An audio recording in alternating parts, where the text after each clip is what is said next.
Ah, você mora em um planeta chamado planeta Terra, um planeta que, se fosse mais próximo do Sol, todo mundo morreria queimado. Se fosse um pouco distante do Sol, todo mundo morreria congelado. A Terra está no lugar certo, na hora certa, no momento exato. Todo o movimento de rotação e translação e os diversos outros movimentos que tem nesse planeta são específicos para condicionar o que existe dentro dele. Vocês sabem muito bem que a Terra é um planeta habitável, biologicamente, de acordo com o conceito biológico de vida que nós utilizamos. E diversos elementos químicos estão aqui dentro desse planeta. Uma coisa que eu queria que vocês anotassem aí, essa aqui talvez essa aqui Rafael nem sabe. Aqui na Terra você encontra dois fatores. Você encontra os fatores bióticos e os fatores abióticos. Patrick, a aula não ia ser sobre água? Cadê a água? Tenham paciência, é a base. Se vocês confiarem em mim, Rafael, com toda essa contextualização, vocês vão perceber que é mais fácil do que vocês imaginam. Então, nós temos os fatores bióticos e os fatores abióticos. Os fatores abióticos são fatores não celulares, fatores que não são formados por células. Aí entra a água, o clima, a temperatura, o solo. E nós temos os fatores bióticos, que são os seres vivos, que têm propriedades de seres vivos, que eu vou mencionar para vocês daqui a pouco. Então, a Terra é um planeta que tem fatores bióticos e fatores abióticos. Geralmente, nós estudamos a relação dos fatores abióticos e dos fatores bióticos em ecologia. Quando você está vendo ecologia, você vê de perto lá, no conteúdo que o professor está te explicando, e você também vai ver comigo aqui no curso, essa relação que existe desses dois fatores. Entretanto, toda e qualquer forma de vida, ela é literalmente mantida e organizada. Eu não entrei ainda em células, tá? Eu vou falar primeiro de elementos químicos, com alguns elementos químicos que são fundamentais para a existência da vida. Que são esses aqui, Rafael? Isso mesmo. Basicamente, todas as moléculas, basicamente não, os compostos químicos que participam da sua formação, seja da sua formação estrutural, seja da sua formação celular, molecular, são formados por esses elementos químicos. É claro que cada composto vai ter uma porcentagem diferente de cada um desses elementos, e é justamente essa porcentagem que dá a nossa variabilidade de acordo com a espécie. E nós temos o carbono, o hidrogênio, o oxigênio, o nitrogênio, o fósforo e o enxofre. Literalmente, toda e qualquer forma de vida do nosso planeta vai possuir em sua composição bioquímica esses elementos químicos. É claro que como o Rafael mencionou muito bem, dependendo da molécula, vai haver a predominância de algum desses tipos de elementos químicos.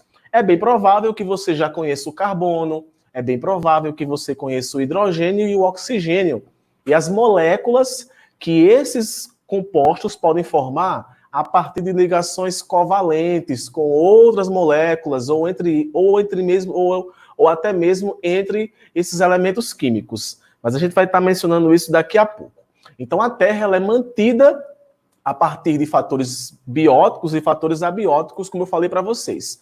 Aqui nessa tabela, eu coloco só como ilustração, Rafael, uma porcentagem aí desses elementos químicos. Eu te pergunto quimicamente, por que o carbono é tão importante, Rafael? É uma pergunta que sempre me fazem, né? Bom, o carbono, ele é importante porque desde a geração da Terra, né, desde o Big Bang, ele foi um dos primeiros elementos químicos a serem identificados, né? E é o elemento químico chave para basicamente todas as moléculas orgânicas. Para quem não lembra, pessoal, existem dois tipos de substâncias na natureza: as substâncias orgânicas e as substâncias inorgânicas, tá? As substâncias orgânicas são aquelas substâncias onde o carbono ele é capaz de formar cadeias.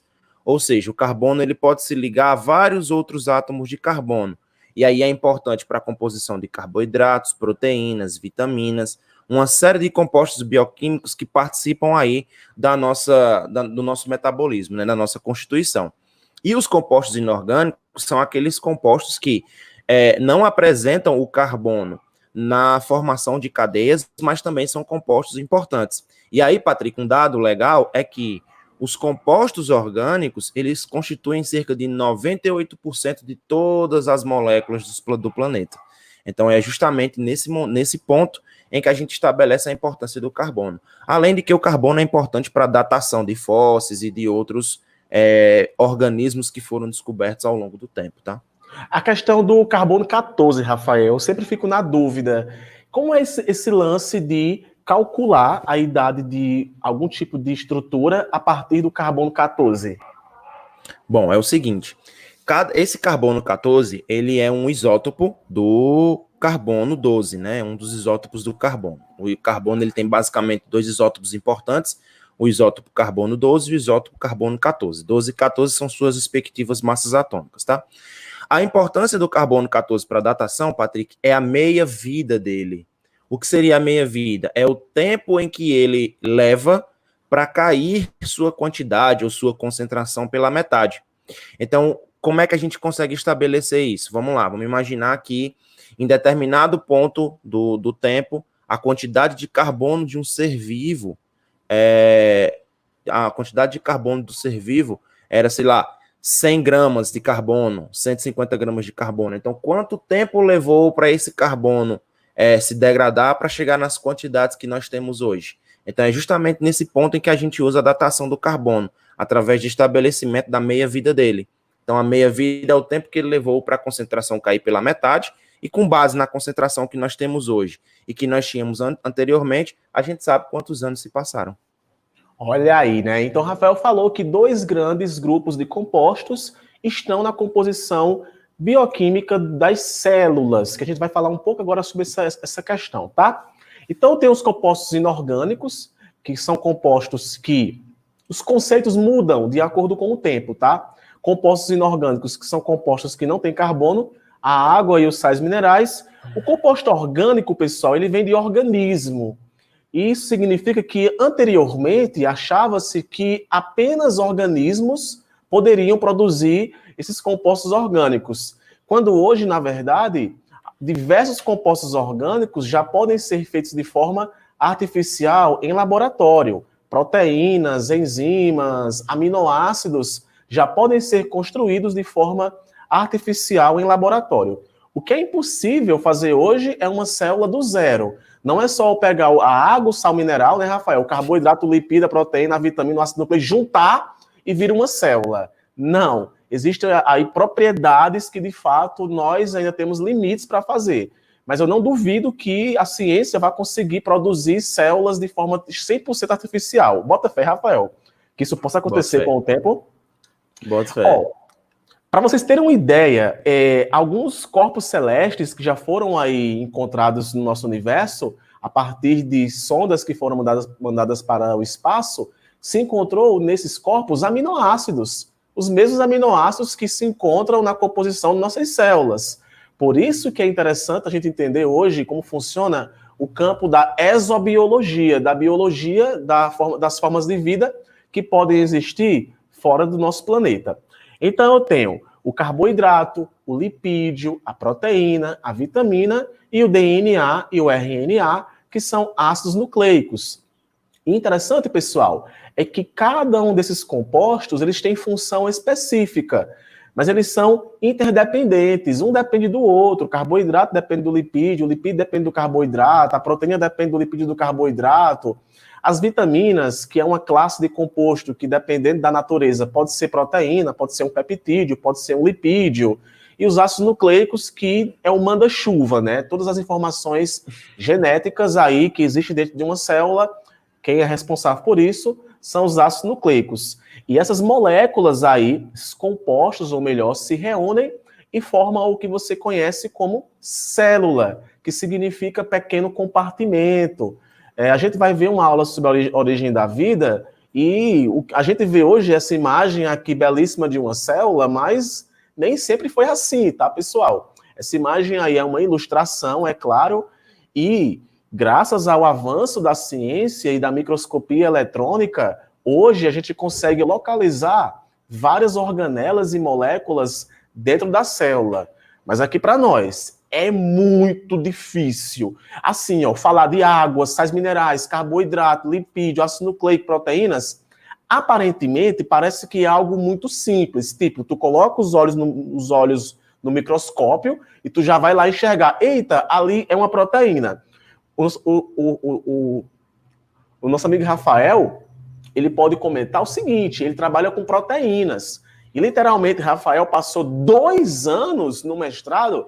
Eu nem sei se ele passou 2 anos trabalhando com um aminoácido ou com uma proteína. De tão complicado que é isso aqui de forma prática, né, Rafael? Exatamente. No mestrado eu passei 2 anos para purificar uma proteína. Então eu purifiquei uma proteína em 2 anos do mestrado, né? E agora no doutorado vou dar sequência aos estudos com ela. Então você perceba que quando a gente cai de paraquedas para estudar esses compostos sem antes entender essa introdução, fica muito difícil. E Patrick, as células são de que tipo? Aí depende, tem células eucariontes, que são células que possuem um núcleo protegido por uma membrana, que nós chamamos de carioteca.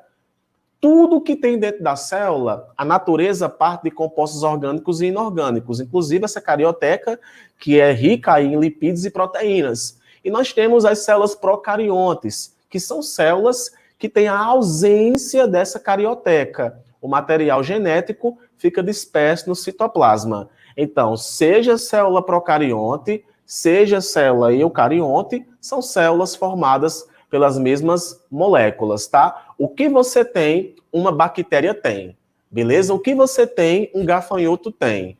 O que eu tenho, Rafael não tem, que é beleza. Então, essa minha beleza aqui são proteínas expressas a partir do DNA da minha mãe.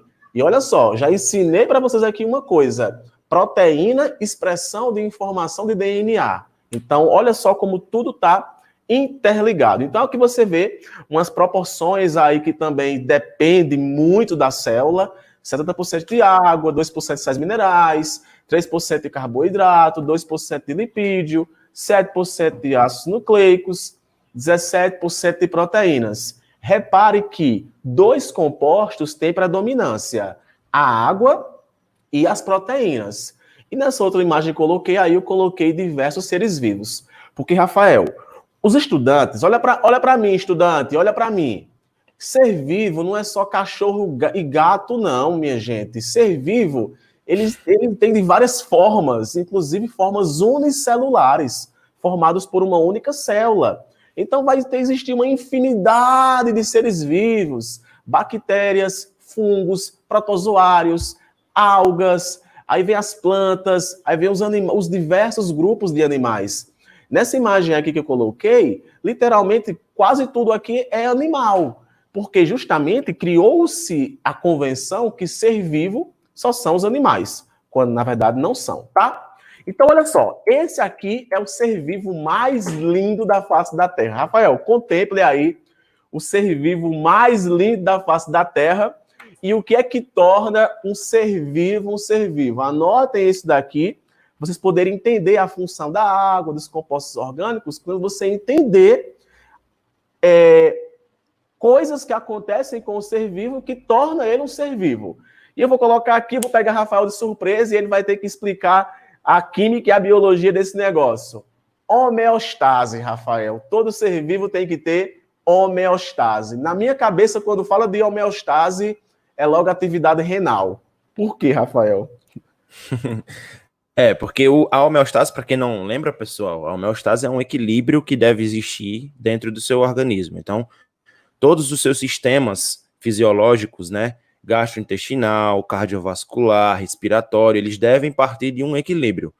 E os rins, né, ele tem uma característica importante que a gente chama de equilíbrio hemodinâmico. Ele controla a quantidade de sais minerais, ele controla a quantidade de moléculas que vão estar na corrente sanguínea, então ele controla o que você pode perder, o que você não pode perder, ele controla a absorção de água, então ele mantém esse equilíbrio muito bem definido. Eu só queria dizer para vocês que não nos conhecem, Patrick é sempre assim, viu? A autoestima dele, meu amigo, é lá em cima. Ele é sempre desse jeito. Ele sempre tá essas fotos lindas que ele trouxe aí. Nesse dia aí, acho que tava num funeral, porque todo de preto. Então é isso, pessoal. Homeostase é esse controle metabólico que nosso corpo tem, regulação renal, hematose que acontece. Olha, passa para mim agora um teste aí. Feche a sua respiração durante 15 minutos. Aí daqui a pouco vão mandar chamar o SAMU, porque de fato é necessário que tenha que sair dióxido de carbono do seu corpo, tem que entrar oxigênio para manter esse equilíbrio de reações que acontecem no nosso corpo. Quando se fala de homeostase, literalmente fala de atividade renal, porque em fisiologia humana esse nome é mais predominante. Outra coisa importante, que aí é que tem aspectos químicos fundamentais, que é com relação ao metabolismo. Metabolismo, que é conjunto de reações químicas, e nós temos o anabolismo, que é a formação de moléculas, e o catabolismo, que é a degradação de moléculas. Rafael, cita aí um exemplo de anabolismo e de catabolismo. Pronto, o catabolismo mais conhecido que a gente tem é a quebra da glicose. Então, a quebra da glicose é o catabolismo que a gente tem, e na maioria das vezes essa quebra gera energia, certo? Essa energia é liberada, e aí a gente vai falar depois sobre os tipos de energia em que elas são liberadas. E o anabolismo, por exemplo, é a formação de novas proteínas, como acontece na junção dos aminoácidos. Isso é um tipo de anabolismo. Exatamente. Então, por exemplo, se a gente tivesse colocado aqui já, a água participa de reação química, aí o aluno. Uhum. Aí a pergunta deixa eu ver aqui, Daila, o que é uma reação química? Não, eu não sei. Então você aprendeu o conceito a função da água da forma errada. Então, Rafael, quimicamente, o que seria uma reação química? Muito bem. Reação química é a conversão de reagentes em produtos.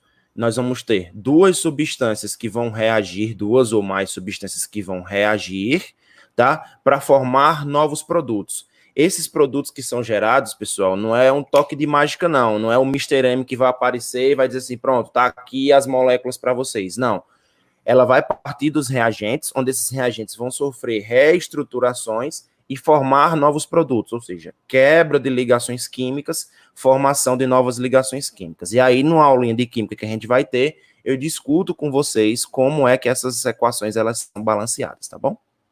E aqui eu tenho, só para poder também dar um exemplo de anabolismo, a fotossíntese. A fotossíntese é um dos principais tipos de anabolismo que existem, porque é na fotossíntese que acontece a produção de glicose. Então, veja só o quanto é importante. E detalhe, a água tem predominância em todo e qualquer tipo de metabolismo, seja catabólico, seja anabólico. Nas aulas de fisiologia humana, e aqui ainda hoje, a gente vai estar falando, quando a gente for falar sobre o iodo, que é um sal mineral importante para o metabolismo, Rafael vai estar comentando justamente isso também. Pessoas que têm um alto metabolismo e pessoas que têm um baixo metabolismo. Então, para também aqui não se prolongar tanto, os estímulos e respostas faz parte também de uma característica intrínseca aos seres vivos. Então, você sente fome, você responde ao ambiente, o crescimento e o desenvolvimento, que nós chamamos isso de intuscepção. O que significa? A gente não cresce de fora para dentro, a gente cresce de dentro para fora. A reprodução, que é uma característica marcante nos seres vivos, aí eu detalho para vocês os dois únicos tipos que existem de forma geral, que é a reprodução sexuada e a assexuada. A sexuada não é porque tem o ato sexual, e sim porque tem gametas, e a assexuada é quando tem ausência de gametas. Então, os seres vivos têm capacidade de se reproduzir, seja de forma sexuada, seja de forma assexuada. Citar aqui para vocês um exemplo bem interessante. A abelha, o zangão, ele não surge a partir de reprodução sexuada. O zangão surge a partir de reprodução assexuada. Patrick é assexuado, por exemplo. Eu sou assexuado, eu sou fruto de uma reprodução assexuada, porque, meu Deus do céu, eu não imagino meu pai e minha mãe transando. Mas, enfim, adaptação, que é uma adaptação que o próprio Charles Darwin explica que só é possível, mano, viver quem é adaptado. Ou seja, Só vai aprender biologia quem está nessa aula de hoje, porque você tem aí uma internet que preste. E a menina que comentou que achou estranho porque está assistindo uma aula vendo o professor, né? Então, se adapte às mudanças, meu amor. E temos aí a água, uma molécula que tem diversas funções. E, cara, sem água você não sobrevive. Isso é um fato. Você já bebeu água hoje? Rafael já bebeu aí uns 15 goles de água. Eu estou bebendo água aqui também agora. Água, ela tem que estar sempre perto da gente. Porque justamente todas as reações que acontecem no nosso corpo, elas dependem de água. Agora, o interessante é que, sem a água, a reação até que pode acontecer, mas demora muito tempo para a água para poder acontecer a reação. Tira por quando você está fazendo, por exemplo, uma comida. Já viu preparar um arroz, um feijão ou qualquer outra coisa do tipo sem a água? A água ela participa de tudo que nós fazemos de forma externa e diretamente de forma interna. Então você vê aí o corpo de uma pessoa e a proporção de água, por exemplo, 75% do nosso cérebro é só água, gente. É muita água em nosso cérebro. E você vai ver que tem tecidos que têm predominância de água e outros que têm mais ausência de água. E detalhe, a água ela tem diversos tipos de propriedades que eu vou estar mencionando para vocês. Primeiro, Rafael vai falar da bioquímica, da estrutura da molécula de água, que é importante que vocês entendam para poder entender as suas funções. Aqui nessa imagem, você vê uma representação, é claro, de uma célula com água e de uma célula sem água. Agora há pouco eu estava conversando com uma amiga minha, Rafael, que ela tem muita dificuldade de beber água e está tendo problemas nos rins. Rafael, qual é a relação de água e rins? Gente, essas informações que vocês têm que aprender. Relação de água e rins que todo mundo fala. Pronto, vamos lá. Eu já falei aqui na aula para vocês que os rins são responsáveis pelo equilíbrio hemodinâmico, tá? Hemo vem de sangue, dinâmico porque muda. E aí é importante lembrar que esse equilíbrio nos rins, ele só acontece porque lá no glomérulo renal, ele permite a passagem de água através dos túbulos, tá? E essa passagem de água é que vai dar a concentração ideal dos íons que vão estar no sangue. Então, a água, a gente vai falar posteriormente dela, que ela tem ali uma característica de ser um solvente universal. Então, essas características, elas são importantes, por quê? Porque se nós não tivéssemos água, nós teríamos um meio muito hipertônico. E esse meio hipertônico, ou seja, com grande quantidade de soluto, faria com que o nosso organismo entrasse ali em senescência, que nossas células começassem a morrer pela alta concentração de soluto. A Amara comentou que está tendo muita informação. Isso é bom ou isso é ruim? Vocês comentem aí que a gente está falando aqui o máximo devagar possível, tá? É porque tudo, pessoal, uma coisa leva a outra, tá? Então, caso alguém esteja tendo dificuldade de não está conseguindo pegar as informações, só comenta aí que a gente recapitula alguma coisa que não ficou, tá? Muito bom. Então, olha só. Água, osmose. Cara, transporte de água para dentro da célula, osmose. A água entra e sai de dentro da célula com muita facilidade, mas isso aí depende muito da concentração de sais minerais. Então, a gente vai estar vendo também, quando estiver falando sobre a célula e a sua membrana e os transportes que acontecem nela, a osmose. O Rafael citou muito bem aí a questão de rins e água. Então, veja só o que acontece com sua célula. Se sua célula está em um meio que tem uma concentração muito elevada de sal fora da célula, a água tende a sair do meio mais concentrado para o meio menos concentrado. Então, a célula vai... É o contrário. Com muito sal fora, a água não sai, não? Não, ela sai do meio menos concentrado, que é dentro da célula, para o mais concentrado. Tudo isso o contrário. Então, nós temos o meio hipertônico, que é quando a célula acaba perdendo essa água para o meio externo. Nós temos o meio hipotônico, que é quando acontece o contrário, ou seja, muita água entra dentro da célula, porque justamente o meio tem pouca água, então ela passa do meio mais concentrado para o meio menos concentrado, então ela pode, inclusive, estourar, dependendo da célula que colocou uma hemácia. E nós temos o meio natural, que é o meio isotônico, que é quando a concentração de água do meio externo e do meio interno está relativamente equilibrada. Quando a gente for falar sobre a membrana plasmática, eu vou estar abordando isso aqui numa pegada mais funcional. Mas, detalhe, quando você bebe água, tente beber água com sal.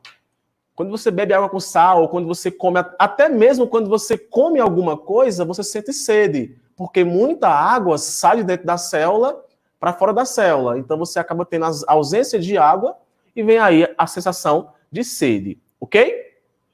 Então nós temos aqui a estrutura da molécula de água, linda e maravilhosa.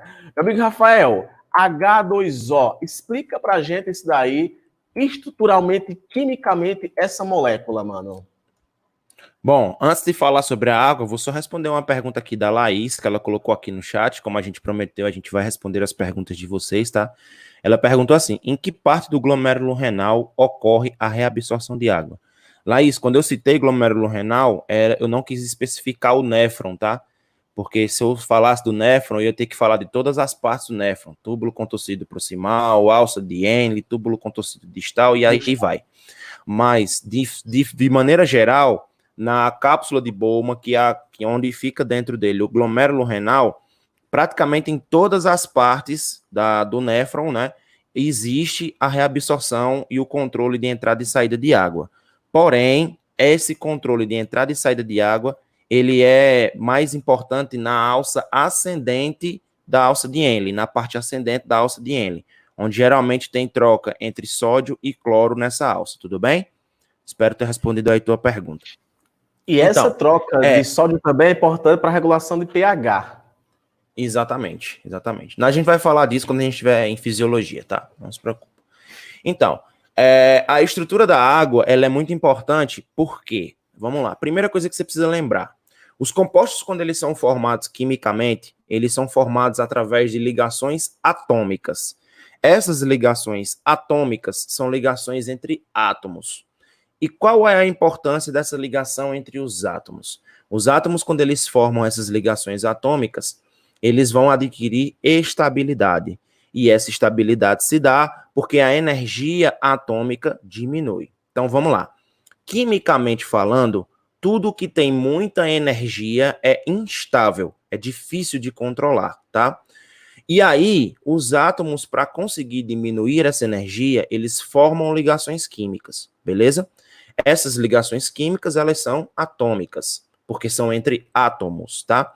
E essas ligações acontecem de 3 maneiras diferentes. Pode ser uma ligação iônica, pode ser uma ligação covalente, como pode ser uma ligação metálica. A água é um composto formado por ligações covalentes. O que é que isso quer dizer? Patrick representou aí na figurinha que vocês podem ver que o oxigênio tem uma carga negativa e que o hidrogênio tem uma carga positiva. Porém, essas cargas não são reais. Por que não são reais? Porque essas cargas dão para a gente uma noção da diferença de eletronegatividade entre esses dois elementos. O que seria a eletronegatividade? Muita gente confunde isso. Existem 2 propriedades da tabela periódica que falam basicamente a mesma coisa. A eletronegatividade, que a gente fala muito, e a eletroafinidade. Vamos lá. Eletronegatividade é a capacidade que um átomo tem de atrair elétrons, tá? O elétron, para quem não lembra, ele é negativo. Então, por que a gente representa o oxigênio aí negativo? Porque ele atrai os elétrons para ele. Esses elétrons, que ora eram do hidrogênio, agora são mais próximos do oxigênio e ele adquire essa carga negativa, parcial. Por quê? Porque ele não recebeu o elétron. A ligação covalente é um compartilhamento, não é uma doação. Mas os elétrons dessa ligação covalente ficam mais próximos do hidrogênio, ou do oxigênio, tá? Por isso que ele fica com a carga parcial negativa. Obviamente, se o meu hidrogênio fica sem esse elétron mais próximo dele, ele fica parcialmente positivo. E aí, o que é que a gente chama da molécula de água? A gente diz que a molécula de água é uma molécula polar. Por que ela é uma molécula polar? Porque ela tem polos, mesmo que sejam parciais. Diferente, por exemplo, de uma ligação iônica, onde a gente realmente tem um positivo que perdeu elétrons e um negativo que ganhou elétrons. Então, nesse caso, o que é que a gente tem na molécula de água? Uma diferença de eletronegatividade entre o oxigênio e o hidrogênio, e essa molécula, por sua vez, ela é polar, porque ela tem a presença de cargas positivas e negativas. Ah, tio Rafas, entendi. Então quer dizer que uma molécula polar é aquela que tem uma diferença de cargas gerando um polo positivo e um polo negativo. Exatamente, é justamente isso Rafael, que acontece. Posso fazer uma colocação? Ó, Claro. eu poderia muito bem representar a molécula de água com H, a ligação covalente reta, o oxigênio, a ligação covalente reta e o hidrogênio. Mas por que ela está nessa disposição? Isso é porque o que está acontecendo aqui é na prática o que Rafael acabou de falar. Por conta dessa distribuição e esse compartilhamento de elétrons, cria-se um espaço de 104,5 entre os hidrogênios. E isso daí é fundamental para a água acabar se interagindo com outras moléculas. Então, é muito comum você ver em química ou em biologia a fórmula estrutural de um composto, e você não entende o porquê que é torto, o porquê que é assim. É porque tudo isso aí, pessoal, tem a ver com a ligação que está acontecendo e também com o compartilhamento de elétrons. A ligação covalente, ela é uma ligação extremamente forte e acontece entre o oxigênio e o hidrogênio, como você pode perceber. Mas segura aí ponto de hidrogênio que daqui a pouco nós falamos, tá? Então, Rafael, recapitulando, maior eletronegatividade no oxigênio, menor eletronegatividade no hidrogênio. Então, Exato. Tire da cabeça de vocês esse negócio. Oxigênio é negativo, hidrogênio é positivo. Não, tá errado. É a eletronegatividade. Ok? Beleza. E, ó, um detalhe importante, Patrick, é que essa curvatura da molécula de água, que a gente chama de geometria angular, tá? É importante por quê? Porque todas as moléculas apresentam uma geometria. E essa geometria, ela é importante justamente para isso, para promover as reações químicas. Não só no caso da água, tá?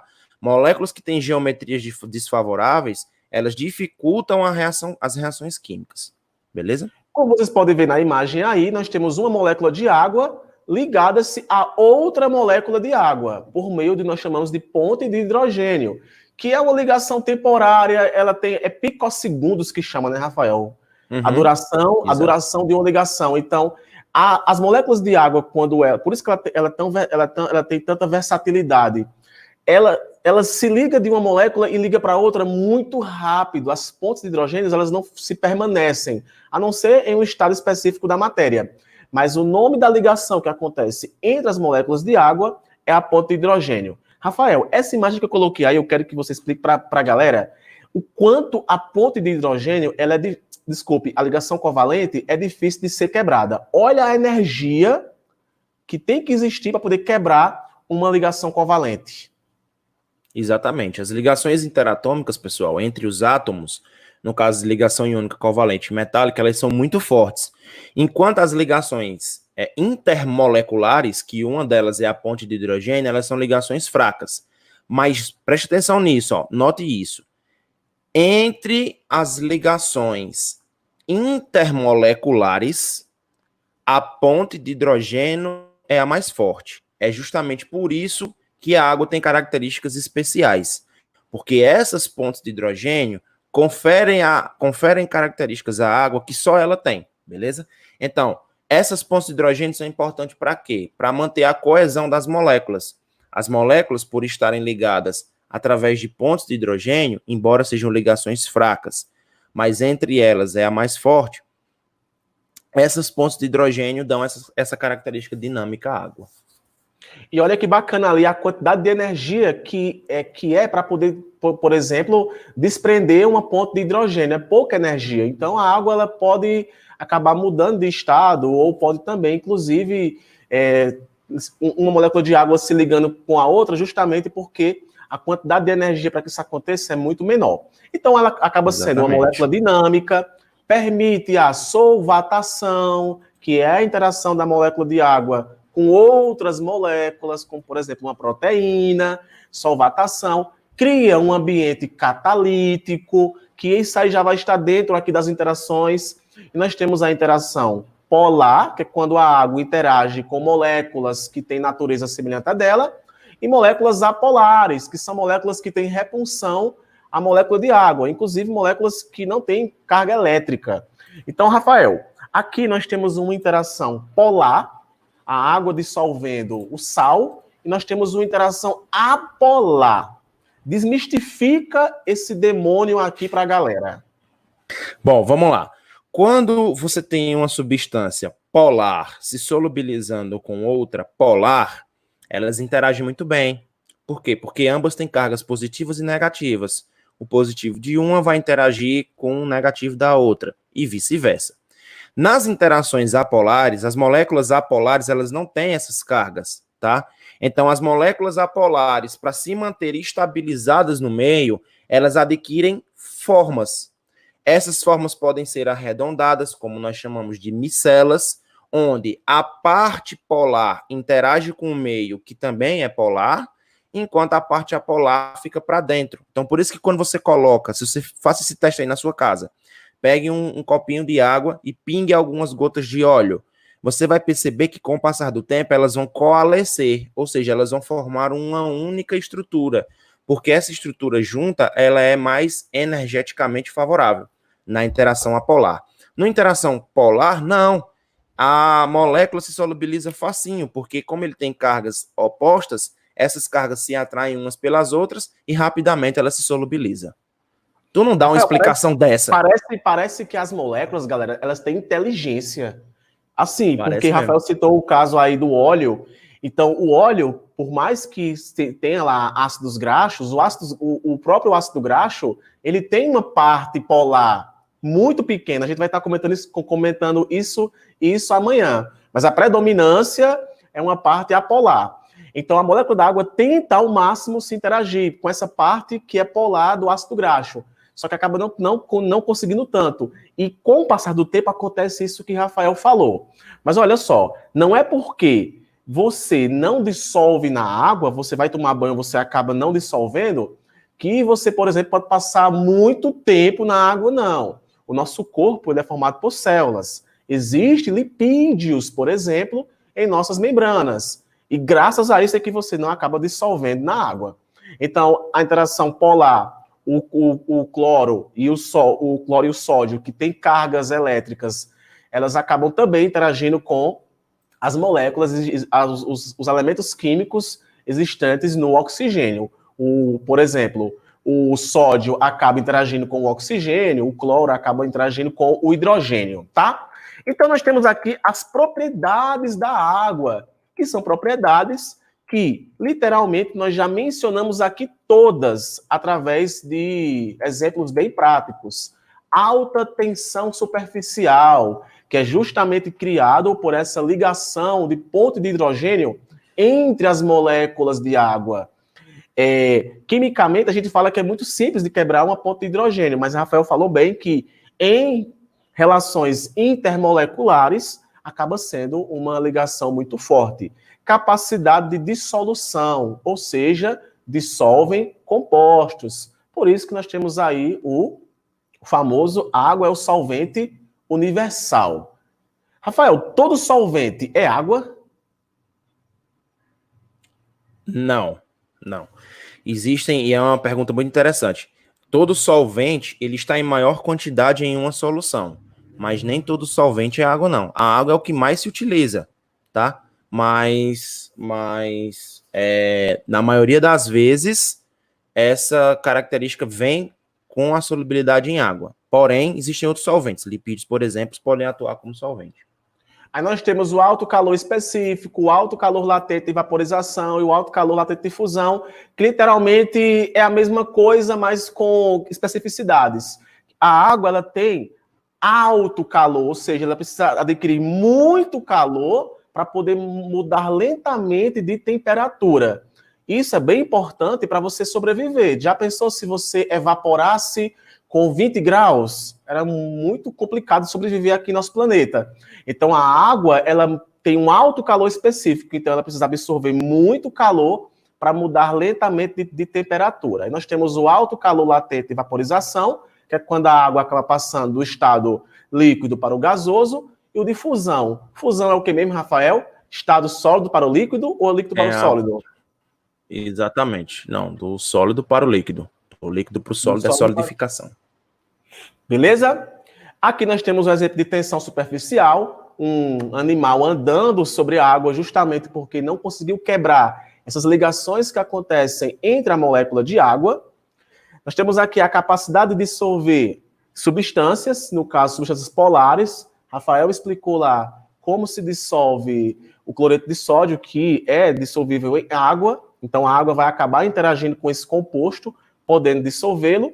O calor específico, que foi o que eu falei agora há pouco para vocês, essa capacidade que a água tem de absorver muito calor e mudar lentamente de temperatura, e isso é muito importante também para manter a homeostase. Aqui, o meu apartamento está quente agora, então eu estou transpirando. Isso é importante, porque a água acaba regulando a minha temperatura na condição de um animal endotérmico, ou seja, quem controla a minha temperatura não é o meio, é o meu metabolismo, tá? E, gente, bom, participa de reações químicas, bem simples mesmo de entender. A água participa de sínteses e também participa de quebras. Então, eu tenho a síntese por desidratação. Rafael, síntese por desidratação e reação por hidrólise, como é que acontece? Vamos lá, por exemplo, você tem aí um exemplo que o Patrick colocou, né? Se você tem 2 aminoácidos, esses aminoácidos acabam perdendo água e formam uma ligação peptídica. Então, ocorreu uma síntese de um composto a partir da saída de água, por isso que nós chamamos de síntese por desidratação. Já as reações de hidrólise, por exemplo, é quando você tem 2 carboidratos, você insere eles em água, esses 2 carboidratos na presença de água, eles se separam, por isso que a gente chama de hidrólise. A hidrólise não acontece só com carboidratos, eu estou aqui citando o exemplo dos carboidratos, porque ele é o que mais me vem à cabeça nesse momento, tá? Então, água está aí em reações químicas, tá? Então, gente, água vai variar na espécie, vai variar na atividade metabólica e também vai variar na idade. Conforme você vai ficando mais velho, a quantidade de água ela vai diminuindo do seu corpo. E também é muito comum idosos, Rafael, que não bebem água, né? É muito comum. Bom, gente, primeira parte aí de água, bem simples, tá? Espero muito aí que vocês tenham entendido, tá? Principais dúvidas vocês coloquem aí. Eu vejo que a gente explicou aqui de um jeito bem legal, tá? A aula vai até 8h10, né? A gente começou 7h10, vamos até 8h10, então relaxa que tá tudo aqui de boa. E mesmo assim eu vou ficar aqui para tirar dúvida com vocês, tá? Então, olha só, sais minerais, por mais que só tenham 1%, não é porque só tem 1% que não vão ser importantes, pelo contrário, são extremamente importantes, e você vai encontrar os sais minerais de forma dissolvida ou de forma cristalizada, Rafael. Como é isso, mano? Pronto, antes de eu responder o que você me perguntou, vamos olhar aqui o chat, porque tem muita gente que pergunta, e como a gente não acumular muita pergunta para o final. A Ruth perguntou assim, professor, essa interação apolar acontece com a membrana plasmática da água? Acontece, tá? É bom lembrar que a membrana plasmática é uma bicamada lipídica e ela adquire aquele formato circular muitas vezes na formação de micelas, beleza? Mas lembre-se, é a bicamada lipídica, Ruth, porque apresenta uma maior quantidade de lipídios, não quer dizer que sejam só lipídios, tem o íon fosfato também ali na presença, beleza? O Henry, ele perguntou de onde vem essa energia de quebra. Henry, pode vir de várias formas, pode vir liberados de outras reações que cedem calor, né? Essa energia é sempre na forma de calor, mas pode ter outras origens, como quebra de ligações, como reações químicas, enfim. E a Yasmin colocou os tensoativos como detergente. No caso dos tensoativos, a gente chama que os tensoativos são moléculas anfipáticas. O que seriam moléculas anfipáticas, Patrick? São moléculas que têm 2 regiões, uma região polar e uma região apolar. Especialmente os detergentes, porque imagine na sua casa, você fez uma panela de carne frita, ficou aquela gordura na panela. Se você pegar aquela gordura e jogar só embaixo d'água, a água ela não é capaz de remover tudo. Por quê? Porque a gordura ela é um ácido graxo. Ela tem uma região polar, que tem oxigênio, por mais pequena que seja, mais existe, e tem uma região apolar, que são as cadeias carbônicas que são grandes. Então, o que é que acaba acontecendo? Você adiciona o detergente, que é uma substância anfipática. É como se fosse um elo de ligação. Ele vai pegar a água, vai pegar a gordura e vai transportá-la, tá? E isso é bem interessante do ponto de vista químico. Rafael mencionou a questão de polar e apolar. Em biologia, nós chamamos de hidrofóbico e hidrofílico, as regiões que têm aí essas afinidades. Então, sais minerais são encontrados na forma dissolvidos, na forma cristalizados. Rafael, como é isso? Bom, a maioria dos sais minerais, eles são encontrados na forma ligada, eles não são encontrados puros, tá?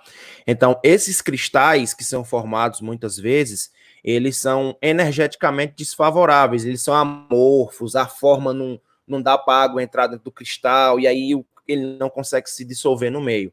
Por isso que a maioria das vezes dos cristalizados, eles são encontrados na forma de precipitados, tá? E os dissolvidos, eles também são cristais, só que são cristais que, quando adicionados em água, Patrick, eles se desfazem, como é o caso do cloreto de sódio. Sódio e cloro, eles são encontrados unidos, juntos. E aí, a partir desse momento, quando você coloca em água, eles acabam se dissolvendo, beleza? Hidroxipatita. Hidroxiapatita.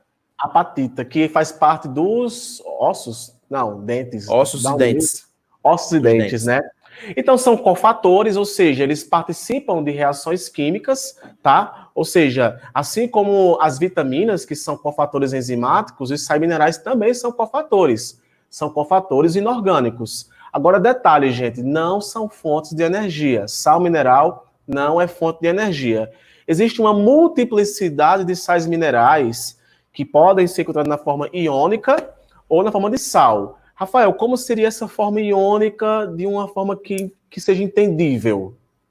Vamos lá. Você está precisando de sódio, Patrick. Sei lá, você está com carência de sódio, isso é muito raro, tá? Mas acontece. Você está precisando de sódio. Você não vai na farmácia ou no mercantil e compra 1 quilo de sódio. Você não vai fazer isso. Você vai comprar cloreto de sódio. E você ingere aquele alimento na forma ligada, porque ele é termodinamicamente mais estável. Lembra que eu falei? Os átomos formam ligações químicas para se tornar mais estáveis. Então a gente ingere eles ligados e o nosso organismo cataboliza ou quebra esses minerais e absorve eles de acordo com a nossa necessidade. Beleza? Ok.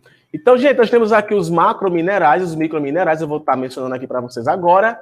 E, gente, primeiro sal mineral 2, né, a dupla, eu e Rafael. Cara, eu e Rafael, a gente não pode se separar nem a pau.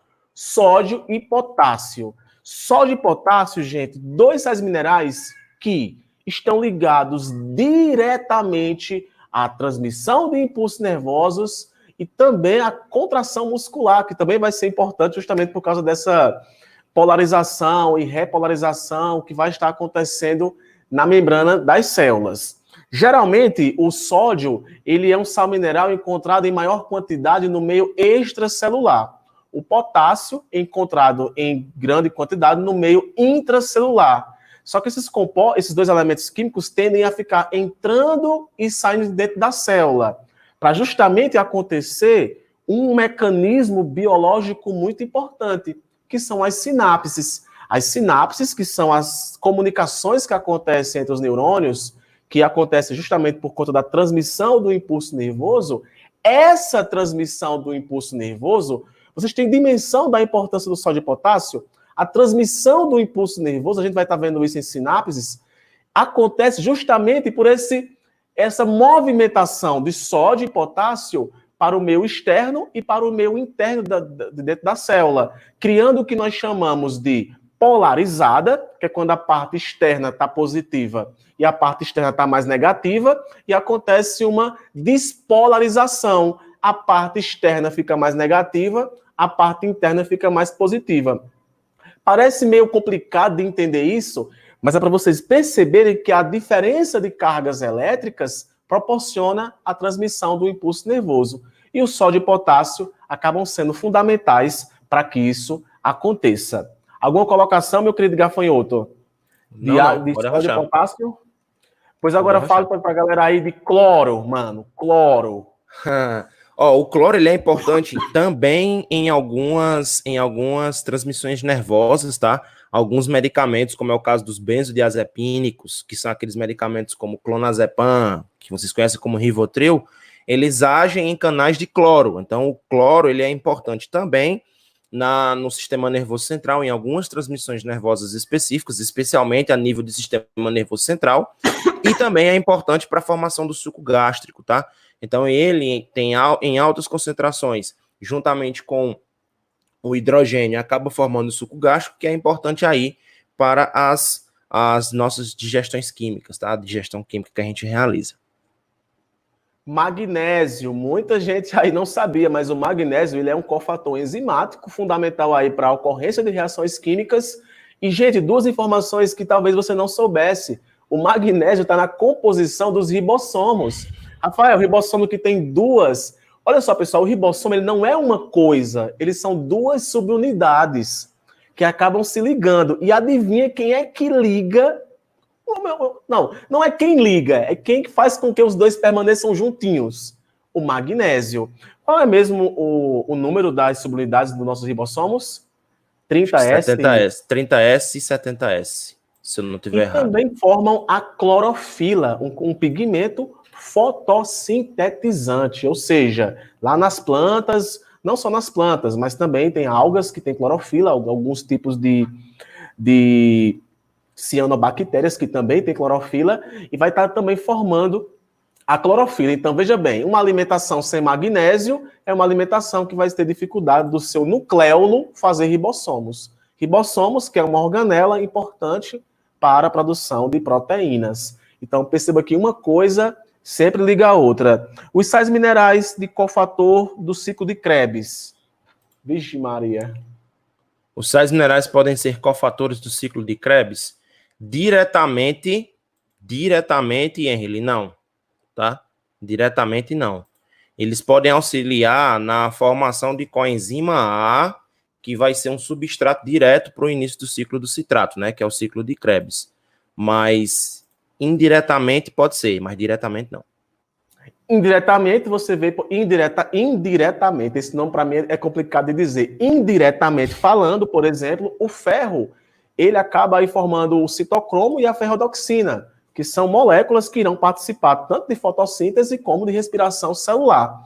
E o ferro, gente, um sal mineral extremamente importante para a formação de hemoglobina, uma proteína de estrutura quaternária fundamental para o transporte de gases, oxigênio aí que você tanto conhece, e a mioglobina, que também muitas pessoas não comentam, mas é a proteína também, transportadora de gases, existente nos músculos. E eu tenho a anemia ferropriva, que é quando falta o ferro. Então, a ausência de ferro vai te deixar anêmico. Eu tenho também o cobalto, que é muito importante.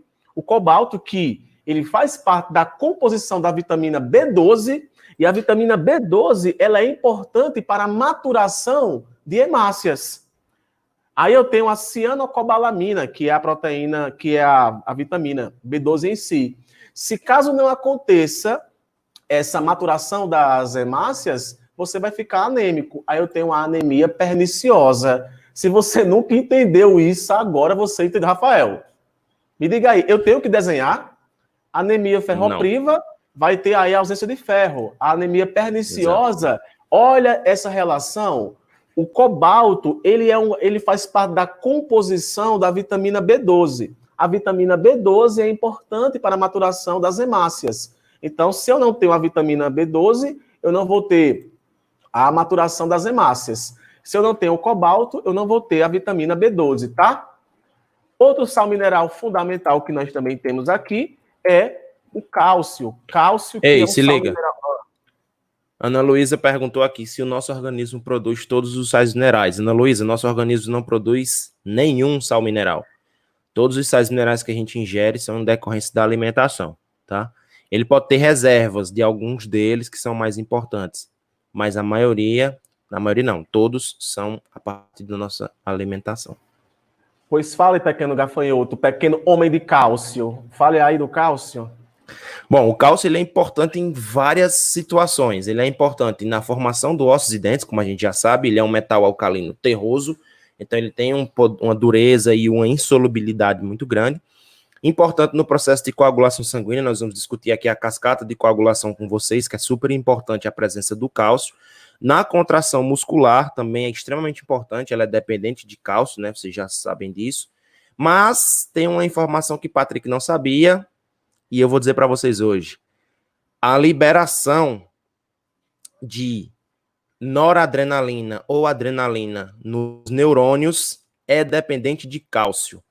O cálcio também é importante em transmissões nervosas. Inclusive, existem até medicamentos que são bloqueadores dos canais específicos de cálcio. Beleza? Repete a anemia causada por vitamina B12, anemia perniciosa, tá? Rafael é o rei da farmácia, entende tudo. Gente, consulta de remédio, pode perguntar para Rafael que ele entende.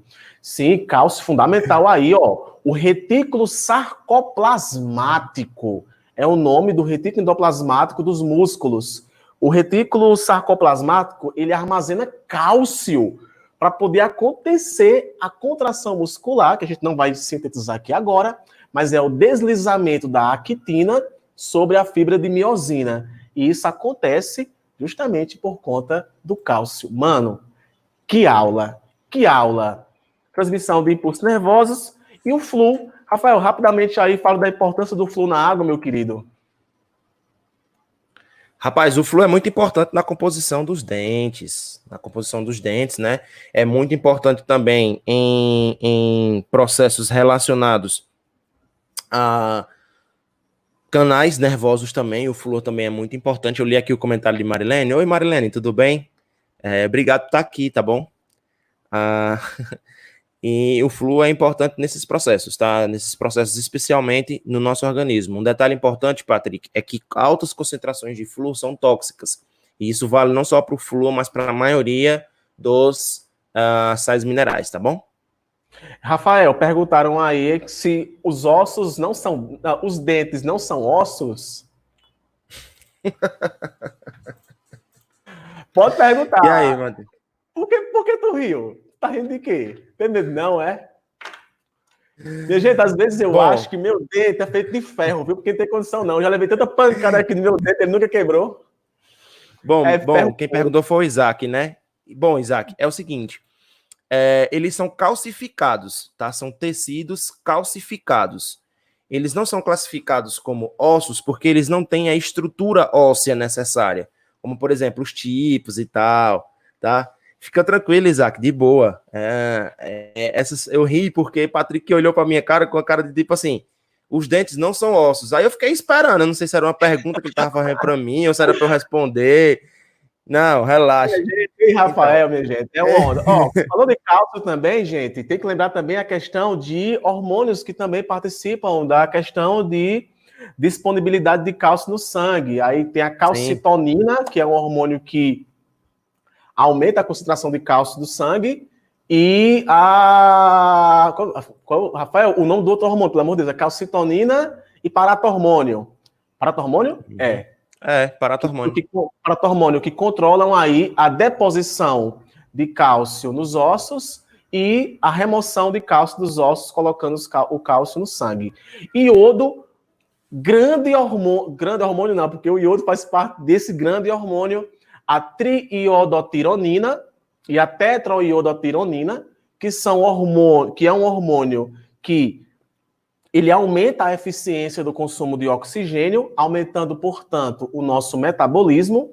E tem pessoas aí que têm problemas de tireoide, justamente por conta ou de comer alimentação muito rica em iodo, ou comer uma alimentação pobre em iodo. Aí eu tenho o hipotireoidismo e o hipertireoidismo. Aqui no Brasil, o sal de cozinha, ele tem que, por lei, ter uma concentração de iodo. Agora, Rafael, me cita aí um outro alimento que tenha iodo? Um outro alimento que tem iodo? Cara, de cabeça, sim, eu não me lembro de muitos, mas outros sais, por exemplo, aqueles xilitos, não tem? Salgadinhos, não sei como é que se chamam aí na região de vocês, porque a gente chama xilito. Xilito, pipoca, eles têm uma pequena concentração de iodo, muito pequena mesmo, mas eles têm uma concentração sim de iodo, tá? Isaac, cara, eu respondi tua pergunta, né? Isaac Vieira, comenta aqui no chat se eu respondi a tua pergunta. Se não respondi, eu repito novamente, tá? Mas só para te lembrar que eles são tecidos calcificados, por isso que eles têm uma dureza. Eles não são classificados como ossos por conta dessas estruturas, dessas microestruturas que os ossos precisam ter. Mas coloca aqui no chat se eu respondi a tua pergunta, tá bem? Aí, só para deixar claro, eu ri por causa da cara de Patrick. Essa cara que ele faz, essa cara de...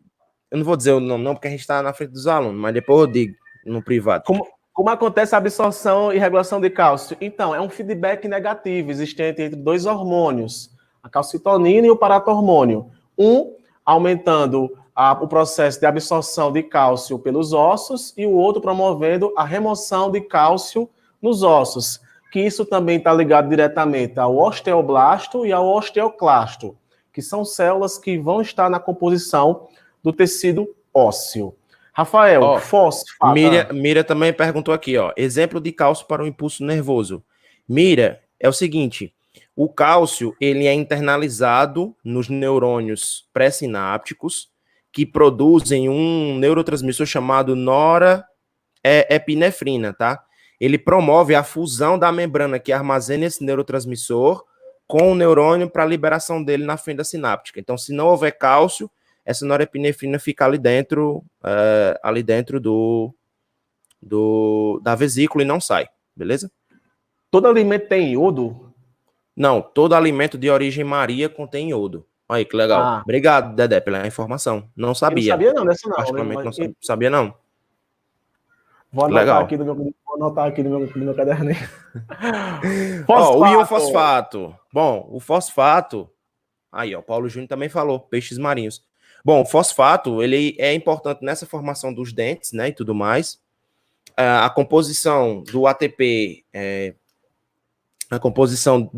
também é pela presença de fosfato, DNA e RNA, e também participa de equilíbrio ácido-base, como soluções tamponantes, que são aquelas soluções que fazem com que o pH de determinado local ele não varie pela presença de outros íons, tá bom? Miriam, tem algum medicamento que inibe a entrada de cálcio? No caso dos neurônios, salvo engano, é a reserpina, que inibe essa entrada de cálcio. Acho que tem outro também, que acho que é a guanidina, se não me engano. Fosfato, composição de ATP, adenosina trifosfato, que é a moeda energética de uma célula. Então, olha só onde o fosfato está, lá na cadeia respiratória, um ADP acaba se ligando um fósforo, acaba se ligando a um ADP, formando o ATP, que é a molécula energética. A gente vai estar vendo isso aí com vocês em respiração celular. E as duas rainhas, o DNA e o RNA, e também o equilíbrio de ácido-base, que também o fosfato vai estar participando disso, ok? Aqui, pessoal, eu coloquei isso aqui como uma cerejinha de bolo com relação ao cálcio na participação da coagulação, tá? Que eu acho bem legal mesmo. E a plaqueta que participa disso ativamente, o cálcio, a vitamina K. E você vai ver a integração que acontece aqui com isso, que eu acho bacana. A plaqueta que libera o tromboplastinogênio. Assim, eu sei que tem muitos estudantes aqui que estão no ensino médio, mas, gente, isso aqui é muito fácil, é simples de entender, tá? Assim, é só uma coisa que leva a outra, para você ver que quando acontece a coagulação do sangue, não é algo tão simples não, né, Rafael? Exatamente. A coagulação do sangue, ela envolve, pra vocês entenderem, duas etapas, que a gente chama de etapa intrínseca e etapa extrínseca. Eu não vou entrar nesse mérito aqui, tá? Mas nesse caso da formação da fibrina, que é justamente o coágulo, e Andres, eu vou responder a tua pergunta, tá?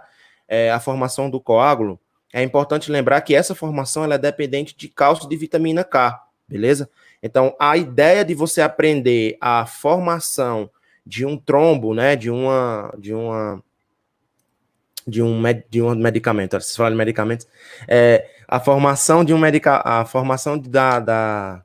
da fibrina que leva ao fechamento da coagulação se dá pela presença de cálcio e de vitamina K.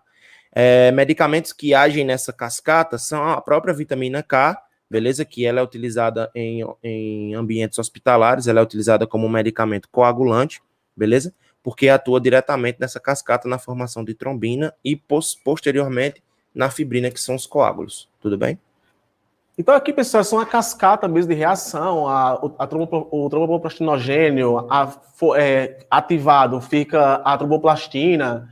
A tromboplastina, na presença de cálcio e vitamina K, faz com que a protombrina se torne trombina, e a trombina acaba ativando, contribuindo para o fibrinogênio formar a fibrina. Isso sendo fundamental para acontecer a coagulação. Eu coloquei esse exemplo aqui para finalizar nossa aula de hoje, só para vocês perceberem a importância dos sais minerais nesse quesito, tá, galera? Gente, vocês gostaram?